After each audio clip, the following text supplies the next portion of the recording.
Bonsoir à tous et bienvenue dans ce point de l'actualité. Le président de la République, Alassane Ouattara, a procédé ce jeudi à l'inauguration du groupe scolaire d'excellence Children of Africa, composé de 2 écoles primaires et une maternelle. Ce centre est situé à Bobo, dans le quartier Anador.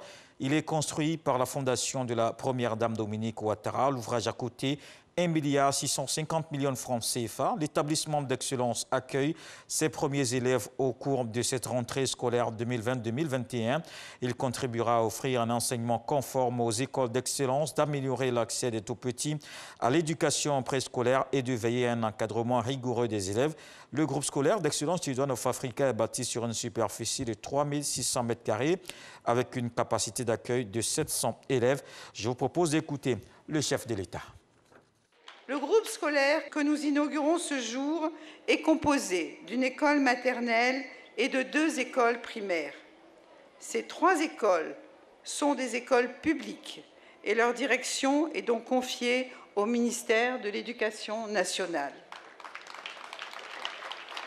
Cependant, la Fondation prend en charge tous les frais afférents aux parents, notamment la cantine scolaire, les manuels scolaires et les tenues des écoliers.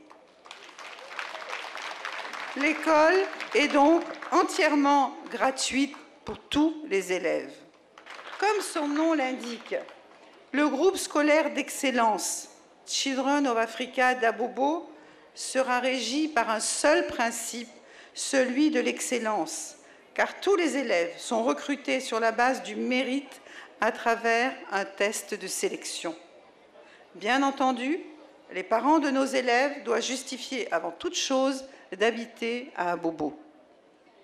Il me tenait à cœur de construire ce bel édifice à Abobo, l'une des plus grandes communes populaires de notre pays. Je voulais montrer qu'il était possible de donner à nos enfants d'Abobo un groupe scolaire d'excellence de standing international. Cela, nous avons pu le réaliser et je m'en réjouis. Pour donner corps à ce rêve, la Fondation Children of Africa a pu compter sur la contribution de ces généreux donateurs mobilisés lors de notre dernier gala du 16 mars 2018. Une fois de plus, ils ont été sensibles au projet et ont manifesté leur adhésion par d'importantes contributions.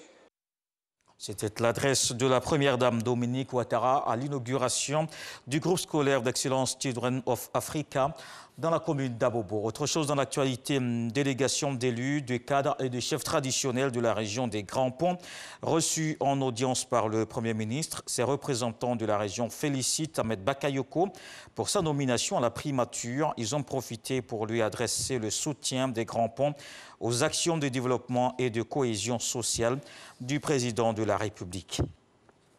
Dans le nord du pays, l'école de police Amadou Coulibaly de Korogo enregistre ses premières recrues. C'est la 2e école de formation de la police nationale. 1305 élèves sous-officiers viennent d'achever 2 mois de formation commune de base. Ils ont été, comme l'exige la tradition militaire, présentés au drapeau, une étape qui marque leur intégration dans la communauté des policiers. C'était en présence du ministre de la Sécurité et de la Protection civile, le général Diomandé Vagondo. Dans le reste de l'actualité, au Mali, libération de 11 personnalités arrêtées lors du coup d'État, des civils et militaires. Le premier à regagner son domicile était Boubou Cissé, l'ancien Premier ministre malien. Moussa Tembine, ancien président de l'Assemblée nationale, aussi libre. Côté militaire, parmi les 9 hauts gradés qui recouvrent la liberté, les anciens ministres de la Sécurité et de la Défense, ils sont désormais tous libres de leur mouvement. Mais un communiqué officiel précise que pour toutes fins utiles, les intéressés restent à la disposition de la justice. Un responsable du CNSP indiquait que les 11 personnalités libérées ce mercredi soir étaient les dernières détenues par la junte et que leur liberté était totale. Au Burkina Faso, pour terminer, au moins 25 morts après l'attaque d'un convoi de déplacés. Une vingtaine de personnes sont toujours portées disparues selon des autorités locales. Ces déplacés internes rejoignaient leur village d'origine dans la région du centre-nord. L'attaque a eu lieu dans la nuit du lundi au mardi. Les femmes et les enfants ont été épargnés par les assaillants. Seuls les hommes ont été visés. Ces personnes avaient fui les violences des groupes armés. Pensant à une accalmie, elles ont donc décidé de rejoindre leur localité. Dans un communiqué, le Haut Commissariat des Nations Unies pour les réfugiés a condamné fermement cette attaque contre des civils. Les infos régionales, c'est tout de suite le journal à 20h. Je vous retrouve avec beaucoup de plaisir.